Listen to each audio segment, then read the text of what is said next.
Hello everyone, welcome to my mini blog. చాలా రోజులైంది నేనైతే షార్ట్స్ పోస్ట్ చేసి. ఎందుకంటే మా మరిది పెళ్ళి ఉండే, సో 15 days అక్కడే గడిచిపోయాయి నాకు. ఇప్పుడైతే కొంచెం ఫ్రీ అయ్యాను. సో లెఫ్ట్ ఓవర్ రైస్తో మీకు ఏమైనా రెసిపీస్ కావాలంటే చెప్పండి. ఇది లెఫ్ట్ ఓవర్ రైస్ అన్నమాట, మార్నింగ్ బ్రేక్ఫాస్ట్కి తినేయచ్చు. సో చూసేయండి. ముందుగా కొంచెం ఆయిల్ వేసుకొని జీరా అండ్ ఆవాలు, జీడిపప్పు, ఆనియన్స్, పచ్చిమిర్చి మంచిగా ఫ్రై చేసుకోండి. ఫ్రై చేసుకున్న తర్వాత అందులో కొంచెం సాల్ట్ అండ్ టర్మరిక్ వేసుకోండి. అవి మంచిగా ఫ్రై అయిన తర్వాత లెఫ్ట్ ఓవర్ రైస్ని యాడ్ చేయండి.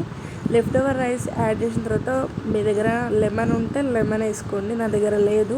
సో ఫైనల్గా రైస్ని అయితే మంచిగా కలిపేసుకున్న తర్వాత మీకు నచ్చితే ఆనియన్ కూడా కట్ చేసుకొని తినేయండి. చాలా బాగుంటుంది టేస్ట్. లేజీ అంటే ఈజీగా అయిపోతుంది.